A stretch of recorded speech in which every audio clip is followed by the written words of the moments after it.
नमस्कार दोस्तों, मेरे YouTube channel Yadav maths media पे आप सभी का हार्दिक स्वागत है। और इस वीडियो में आपको कनकेव मिरर द्वारा निर्मित प्रतिबिंबों के बारे में बताया जाएगा। जो कनकेव मिरर होता है ना, कनकेव मिरर का हिंदी होता है अवतल दर्पण। और अवतल दर्पण 6 स्थिति में प्रतिबिंब का निर्माण करता है और सभी स्थिति को इस वीडियो में बारी बारी से बताया जाएगा और सभी स्थिति आपको स्क्रीन पे दिखाई भी दे रहा है। तो इस स्थिति को अगर आप खूब अच्छी तरह से समझ जाइएगा तो अवतल दर्पण पे जितना भी न्यूमेरिकल क्वेश्चन आता है क्लास 10th में, उस सभी क्वेश्चन को सोल्व कर लीजिएगा। बहुत लड़का को न्यूमेरिकल समझ में नहीं आता है, उसका कारण यही है कि वह स्थिति को नहीं समझ पाता है। जैसे formation of different types of image by a concave mirror, मतलब कि एक अवतल दर्पण द्वारा जो है विभिन्न प्रकार के प्रतिबिंबों के निर्माण के बारे में इसमें बताया जा रहा है कि जब वस्तु कहाँ हो, P और F के बीच में हो, केस फर्स्ट है। केस सेकंड है कि जब वस्तु फोकस पर हो। तीसरा केस है कि जब वस्तु कहाँ हो, फोकस और सेंटर ऑफ कर्वेचर यानी वक्रता केंद्र के बीच में हो। चौथा केस है कि जब वस्तु कहाँ हो, वक्रता केंद्र पर हो, तब प्रतिबिंब कैसा बनेगा। उसके बाद पांचवा केस है आपका जब वस्तु को कहाँ रख दिया जाए, वक्रता केंद्र से परे कर दिया जाए, उससे दूर कर दिया जाए, यानी वक्रता केंद्र और अनंत के बीच में रख दिया जाए, तब प्रतिबिंब की स्थिति कैसा होगा। और जब वस्तु अनंत पे हो तब प्रतिबिंब की स्थिति कैसा होगा।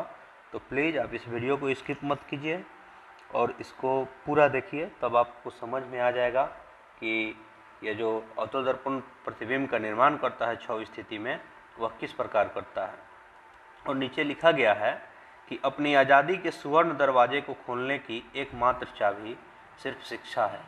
शिक्षा में आप जितना ही मेहनत कीजिएगा उतना ही आप सफल होइएगा।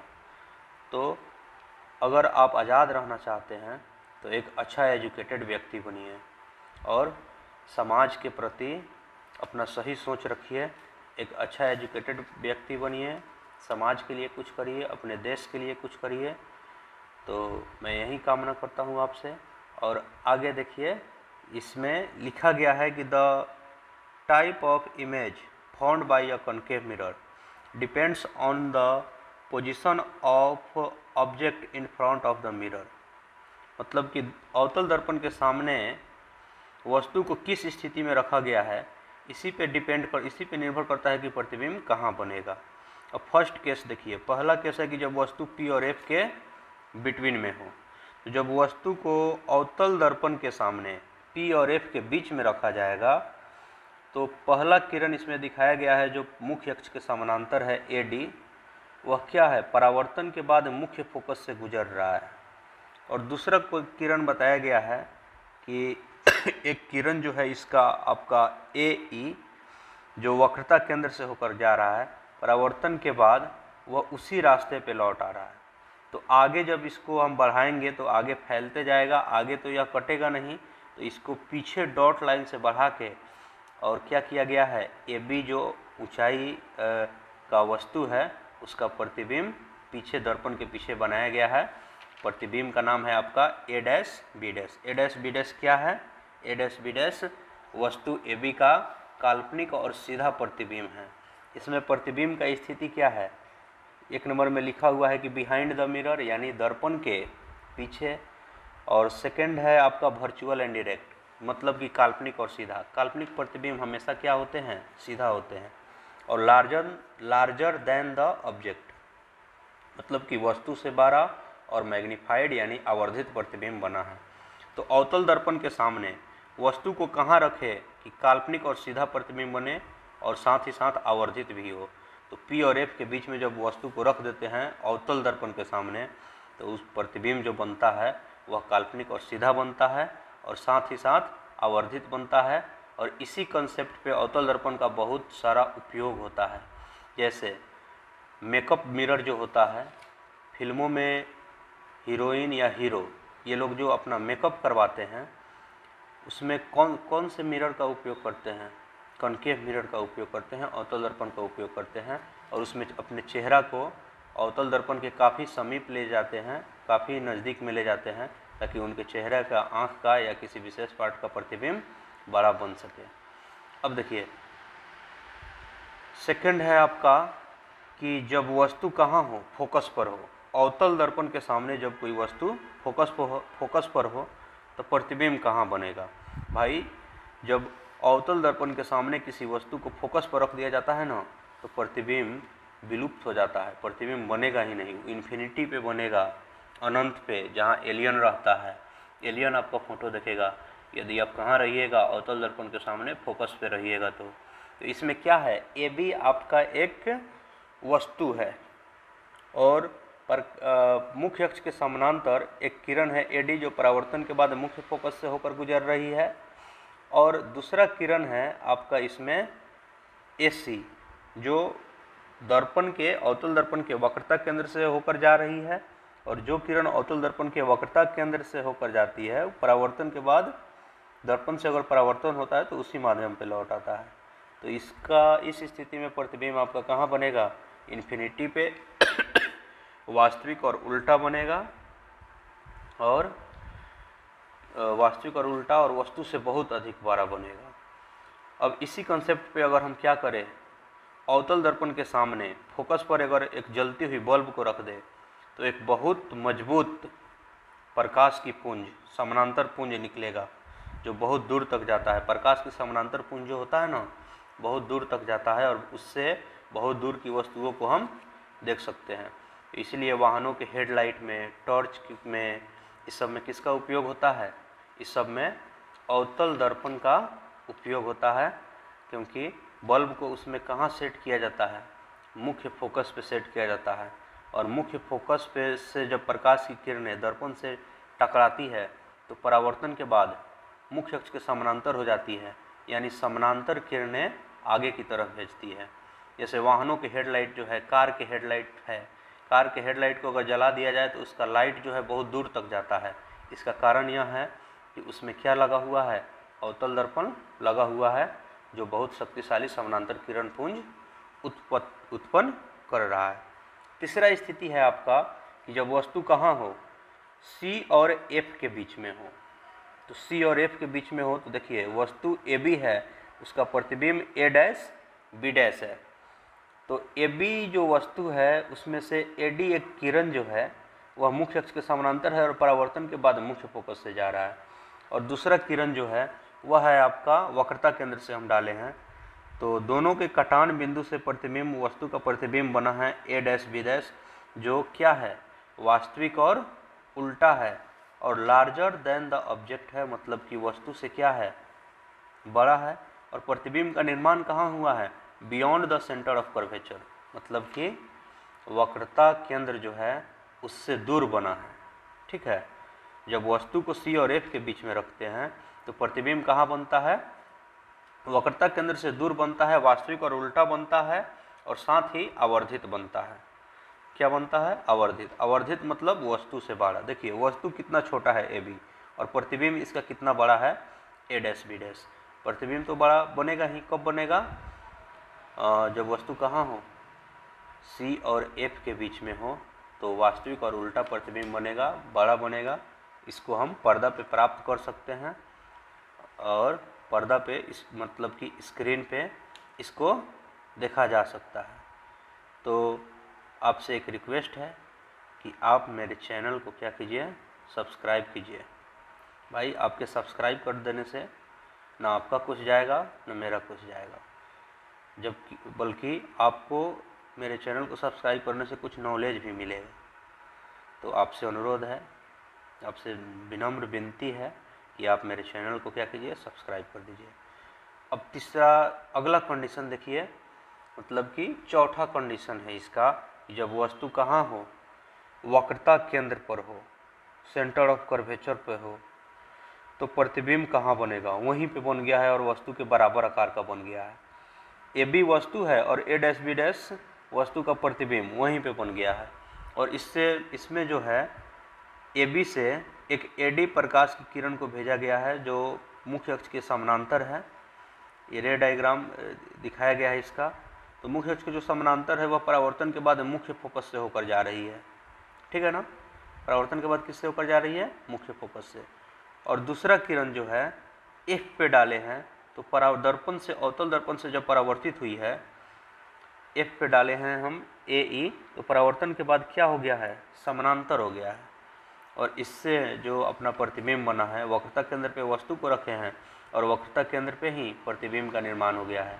यानी कि प्रतिबिंब आपका क्या है, same size as the object, object के बराबर आकार की बनी हुई है। सेंटर ऑफ कर्वेचर पे रियल एंड इन्वर्टेड, मतलब कि वास्तविक और उल्टा प्रतिबिंब बना हुआ है। प्रतिबिंब कैसा बना हुआ है, वास्तविक और उल्टा। अब बराबर आकार का है तो समझिए कि इसका आवर्धन 1 है, लेकिन माइनस में 1 होगा। माइनस में 1 इसलिए होगा क्योंकि आवर्धन का फॉर्मूला क्या होता है, h2/h1, प्रतिबिंब की ऊंचाई डिवाइडेड बाई वस्तु की ऊंचाई। तो प्रतिबिंब की ऊंचाई तो निगेटिव है और वस्तु की ऊंचाई पॉजिटिव है, तो आवर्धन आपका निगेटिव होगा। अब इसका जो पांचवा केस है, वह पांचवा केस आप देख लीजिए कि पांचवा केस क्या कह रहा है। कह रहा है कि जब वस्तु कहाँ हो, वक्रता केंद्र से दूर और अनंत के बीच में।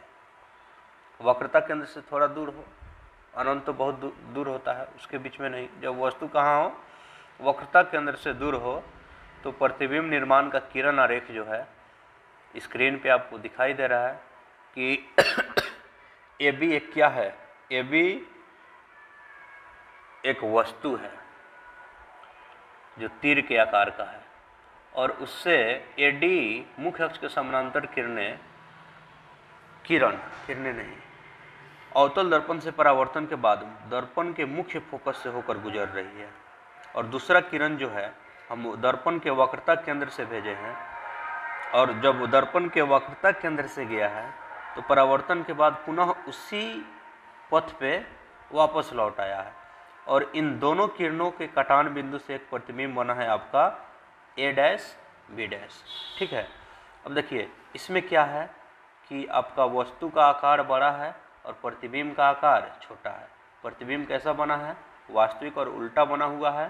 प्रतिबिंब कहाँ बना हुआ है, तो प्रतिबिंब सी और एफ के बीच में बना हुआ है, जबकि वस्तु कहाँ है, सी और मतलब कि सी से दूर है, वक्रता केंद्र से दूर है।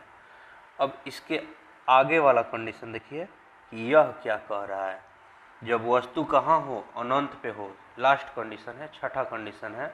हालांकि बहुत टीचर आपको 7 कंडीशन बताएगा, जो कि 7वां कंडीशन गलत होता है। बोलेगा कि जब वस्तु को कहाँ रख दे, पोल पे रख दे, ध्रुव पे रख दे। भाई पोल क्या होता है, अवतल दर्पण का परावर्तक सतह का मध्य बिंदु है, यानी कि पोल एक बिंदु है, पॉइंट है। पॉइंट पे आप किसी वस्तु को नहीं रख सकते हैं। मतलब कि जो भी टीचर आपको बता रहा है, समझिए कि आपको एक्साइटेड करने के लिए गलत बता रहा है, तो आपको क्या करना है, 6 ही पढ़ना है। पोल पे जो है वह क्या होता है, गलत होता है। तो जब वस्तु कहाँ हो, अनंत पे हो, तो अनंत से आ रही प्रकाश की किरणें जो एक एडी है, किरण एडी है, वह परावर्तन के बाद एफ से नहीं, एफ से थोड़ा पहले से ही गुजर गई है। और दूसरा किरण जो है पोल पे भेजे हैं, तो I बराबर R, आपतन कोण बराबर परावर्तन कोण बनाते हुए, प्रकाश के नियमों का पालन करते हुए, वह AP जो है परावर्तन के बाद आ गया है। तो प्रतिबिंब जो बना है, कैसा प्रतिबिंब बना है, उसमें प्रतिबिंब बना है वास्तविक और उल्टा, और वस्तु से बहुत ज़्यादा छोटा बनता है। वास्तव में वह प्रतिबिंब जो है तीर के आकार का नहीं बनता है, राउंड प्रतिबिंब बनता है, गोल प्रतिबिंब बनता है। तीर का आकार का प्रतिबिंब बताया गया है ताकि आप स्पष्ट रूप से समझ जाए कि जब वस्तु अनंत पर हो तो प्रतिबिंब का प्रकृति कैसा होता है, वास्तविक और उल्टा होता है। कैसा होता है, वास्तविक और उल्टा होता है, और अनंत पे रहता है तो फोकस पे बनता है। और यह जो चार्ट आपको दिखाई दे रहा है, इस चार्ट पे जो 6 कंडीशन है अवतल दर्पण द्वारा निर्मित प्रतिबिंब का, उस सभी कंडीशन को इसमें बताया गया है। अब इसमें देखिए क्या लिखा गया है, पोजीशन ऑफ ऑब्जेक्ट, मतलब कि वस्तु की स्थिति कहाँ होगा। पोजीशन ऑफ इमेज, इमेज की स्थिति कहाँ होगा। साइज ऑफ इमेज, इमेज का आकार क्या होगा। नेचर ऑफ इमेज, इमेज यानी प्रतिबिंब की प्रकृति क्या होगी। तो फर्स्ट नंबर देखिए, कह रहा है कि जब वस्तु कहाँ हो, फोकस और पी के बीच में हो, तो प्रतिबिंब कैसा बनता है। प्रतिबिंब कैसा बनता है, बिहाइंड द मिरर, दर्पण के पीछे बनता है, मतलब कि पोजीशन ऑफ इमेज हो गया उसका। और साइज ऑफ इमेज, प्रतिबिंब कैसा बनता है, बहुत बड़ा बनता है। और वर्चुअल एंड इरेक्ट, इनलार्ज बहुत बड़ा नहीं, बड़ा बनता है। वर्चुअल एंड इरेक्ट मतलब कि काल्पनिक और सीधा प्रतिबिंब बनता है। कब, जब वस्तु पी और एफ के बीच में हो तब। जब फोकस पे हो तो प्रतिबिंब का स्थिति कहाँ होगा, आपका होगा इन्फिनिटी पे, अनंत पे। और size of image highly enlarge होगा, मतलब कि बहुत बड़ा, रियल एंड इन्वर्टेड, वास्तविक और उल्टा। वर्चुअल एंड इरेक्ट मतलब काल्पनिक और सीधा, अवतल दर्पण के सामने एक ही स्थिति में बना है जब पी और एफ के बीच में है तब। तीसरा है कि जब एफ और सी के बीच में हो तो प्रतिबिंब जो बनता है वह कहाँ बनता है, बियॉन्ड सी, सी से दूर बनता है और बड़ा बनता है। क्या बनता है, बड़ा बनता है वस्तु से, रियल एंड इन्वर्टेड बनता है, वास्तविक और उल्टा, जिसको आप पर्दा पर प्राप्त कर सकते हैं। उसके बाद चौथा है कि जब वस्तु को हम कहाँ रख दें, जब वस्तु को दर्पण के, अवतल दर्पण के सामने वक्रता केंद्र के पर रख दिया जाए तो पोजीशन ऑफ इमेज मतलब इमेज की पर स्थिति जो है वो कहाँ होगा, सी पे ही बन जाएगा। ठीक है। और इक्वल टू ऑब्जेक्ट, प्रतिबिंब का आकार जो है वस्तु के आकार के बराबर होगा, रियल एंड इन्वर्टेड मतलब वास्तविक और उल्टा होगा। जब वस्तु को बियॉन्ड सी यानी वक्रता केंद्र से दूर रखें तो प्रतिबिंब कहाँ बनता है, एफ और सी के बीच में बनता है। और प्रतिबिंब क्या होता है, छोटा होता है, वस्तु से छोटे आकार का होता है, लेकिन रियल एंड इन्वर्टेड होता है, वास्तविक और उल्टा होता है। और इस टाइप के प्रतिबिंब को हम क्या कर सकते हैं, पर्दे पे प्राप्त कर सकते हैं। मतलब कि वास्तविक प्रतिबिंब हमेशा उल्टा होगा और काल्पनिक प्रतिबिंब आपका हमेशा सीधा होगा। अब देखिए, जब वस्तु को कहाँ रखा जाए, अनंत पे, तो प्रतिबिंब जो बनता है वह कहाँ बनता है, फोकस पर बनता है। और फोकस पे बनता है तो कैसा प्रतिबिंब बनता है, बहुत छोटा प्रतिबिंब बनता है, रियल एंड इन्वर्टेड बनता है, मतलब वास्तविक और उल्टा बनता है। तो ये जो छठा है, इन्फिनिटी पे रखते हैं तो प्रतिबिंब कहाँ बनता है, फोकस पे, और कैसा बनता है, वास्तविक और उल्टा बनता है। वीडियो को देखने के लिए आप सभी को बहुत बहुत धन्यवाद। जय